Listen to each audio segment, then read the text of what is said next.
Hey everyone, Old School Pokemon here. So, hopefully you guys appreciate my background. It took me forever to set this thing up because these jungle and fossil blister packs kept falling over. Sorry for the glare there, but hopefully you guys appreciate that. So in today's video, I wanted to show you a few more real cool purchases that I made. One was towards the middle or end of January. And then two of them were back while I was away on my ship. I actually purchased both of these while I was away, which I normally don't do. I don't like doing that. Just because I don't have any idea on whether or not the seller actually shipped the correct item to me until I actually get back home and open it to verify. So I really don't like making purchases while I am away. But these two items were something. One of the sellers I knew I could trust, and the other seller, it was on eBay. It was towards the time where I was going to be coming home, so I had about a month left of my trip, so I was going to be coming home shortly thereafter. And it was something where I knew if I passed on the opportunity, someone else would have purchased, and I would have been bummed out about that. So we'll start off with those, and then I'll get into the other purchase, which has something to do with these blister packs right here. So first off, this was an eBay purchase right here. I actually, when I was on the ship, we get limited internet access on there, which it works okay sometimes. Most of the time at night when most people are sleeping. I work the night shift, so I work midnight to noon. So when I start working, when most people are sleeping, I can usually sometimes hop on the internet and take a look at my email, check Facebook, stuff like that real quick. So anyway, one night I was browsing eBay, and I actually stumbled upon this listing right here. An eBay seller was selling 4 no damage Ninetales. I forget what he was asking. He was asking something high. It was either $3,000 or $4,000. But basically, so you got a good 2 no damage Ninetales, another good 2 no damage Ninetales, a excellent to mint 6 no damage Ninetales, and another excellent to mint 6 no damage Ninetales. So 2 6s and 2 2s. He was asking three or 4,000. Basically, I sent him a message, told him I loved collecting no damage Ninetales cards, and asked him if he would accept $300 a piece on the PSA 2s and $500 a piece on the 6s. So $1,600 for all 4 of them. He accepted my offer, so I got these to add to my collection. So that was a real cool purchase right there. Glad to pick those 4 up, because these cards are becoming harder and harder to find. The ones that are listed on eBay right now, anyone who has them listed, the price is real high. So hopefully they'll come down on price so I can scoop them up. But until then, I really haven't purchased any more of these aside from this purchase and the next purchase, which I'll be showing you. So the next one, I actually purchased these 2 off of Charlie with Ludkin's Collectibles. He's known that I'm interested in purchasing the no damage Ninetales, so he actually reached out to me while I was away and said that he was looking to sell his 2 copies. Or he was interested. He'd entertain an offer on selling his 2 copies. So we went back and forth via Facebook Messenger and finally agreed to a price point. It's actually, so we got a PSA Near Mint Mint 8 copy and another PSA Near Mint Mint 8 copy. They're both definitely PSA 8 range. This one has a real clean front, and it's got some damage on the back there. This one, unfortunately, it's got that big silver scratch right there. But on this one, the back is real clean. So I like this copy better, just because the front looks real nice, whereas all the damage is on the back. Whereas this one, all the damage is very obvious right there on the front. But it's still definitely PSA 8 grade. Definitely agree with that one. And this one's cool because it's actually a semi-recent cert number, whereas this one's starts off at 27. This one starts off at 41. So back with when this one was graded, they were actually still grading these cards. They didn't designate them as no damage, but they were grading them as normal Shadowless Ninetales. Since then, they've stopped grading these cards, and this one actually just slipped through the system. Normally, if you submit this card, it would come back as, I believe, N9, which is basically not gradable because of this error. But this one slipped through, which is real cool. I thought that was pretty cool, just having that. So that was cool. We ended up agreeing to, I want to say it was $1,600 a piece, 32 for both. I'm pretty sure that was it. I was hoping to pay $1,500 for the two of them. Charlie was hoping to get, $1,500 each, so $3,000 for the two of them. Charlie was hoping to get $1,700 each, or $3,400 for the two of them, and so we met in the middle at $1,600 each, or $3,200 for the two of them. So that was a real nice purchase right there. So I purchased 6 no damage Ninetales while I was away. Definitely a real cool purchase right there. Just love seeing all those cards together. So now, if you haven't watched I posted it a long time ago, my no damage Ninetales collection. I believe I have 16 PSA graded copies. So we got a mint 9, near mint 7, excellent to mint 6, very good to excellent 4, another near mint 8, near mint 7, excellent to mint 6, excellent 5, near mint 8, and excellent to mint 6. If you were wondering why all the grades were kind of scattered like that, I basically organize it by the label type. So we got the newest label first, and then we got the old style label, and then we've got the real old style label in the back. So that's just how I organize everything. So I got 16 PSA graded copies, plus I got 5 ungraded copies. This one is definitely the best condition. This one's real nice. This is possibly a 9, probably an 8. This one right here is near mint, so probably PSA 7. And then these two are excellent, so maybe around the 6 range. And then this one right here is in played condition, as you can tell right there.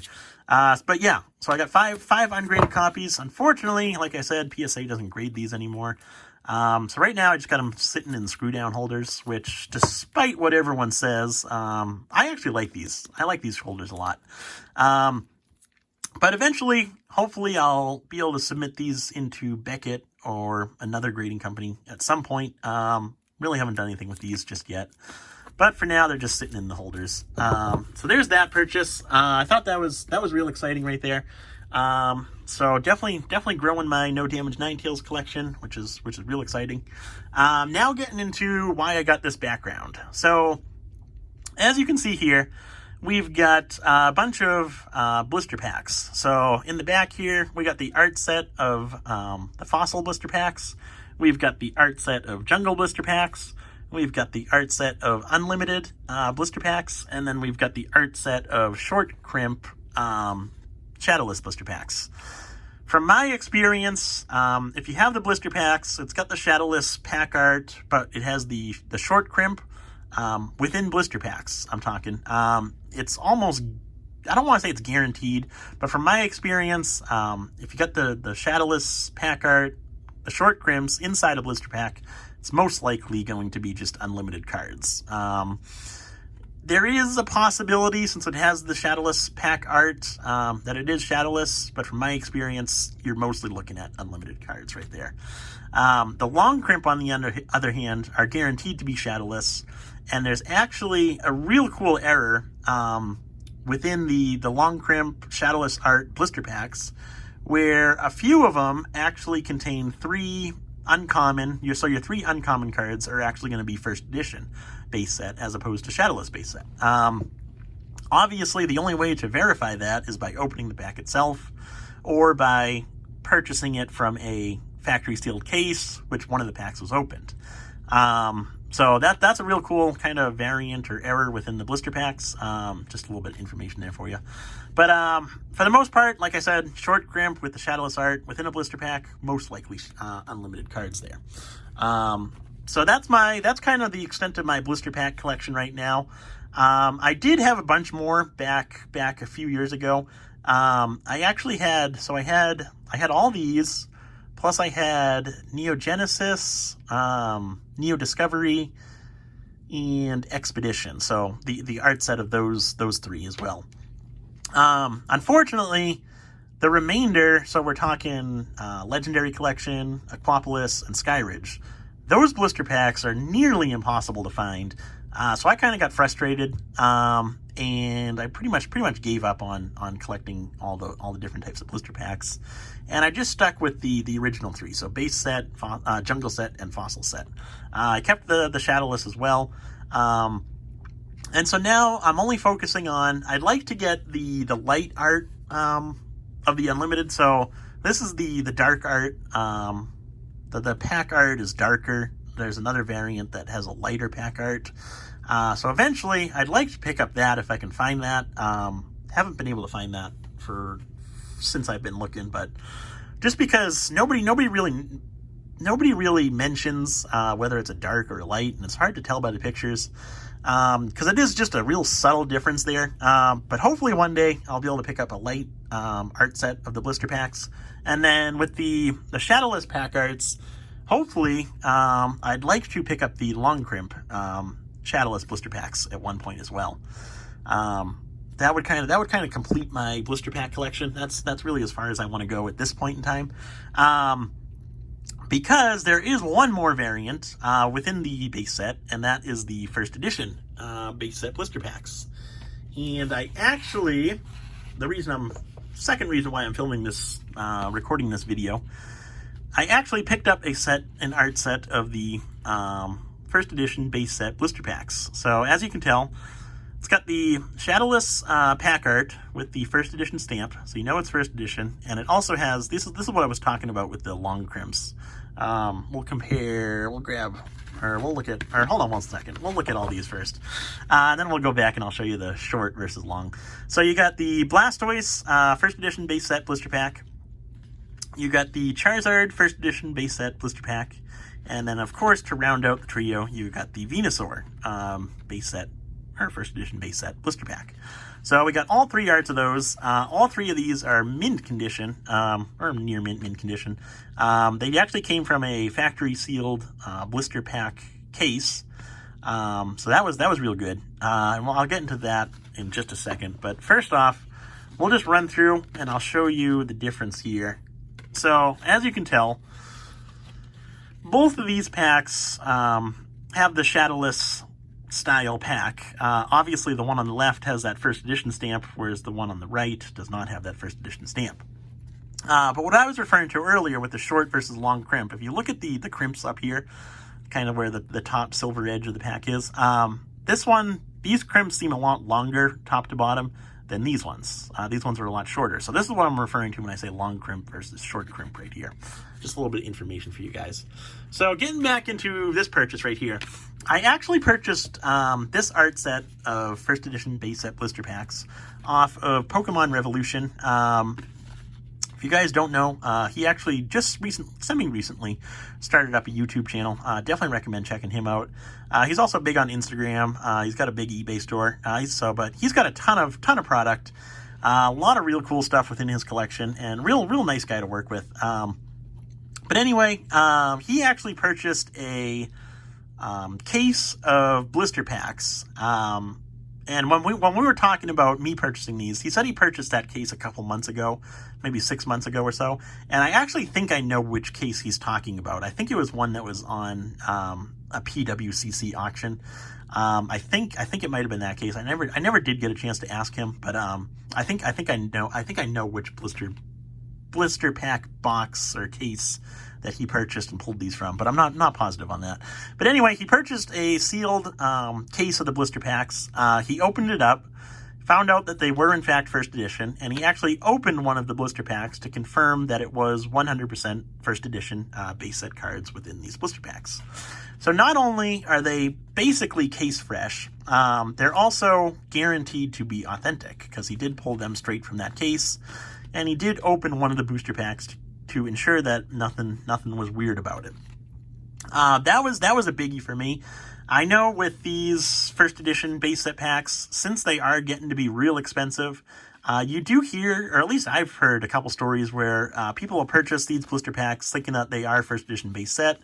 they'll get them and something's weird about them, or after a couple of years they'll notice something weird about them, and they'll open it up and it'll turn out to be just a bunch of random cards, unlimited base set or something like that.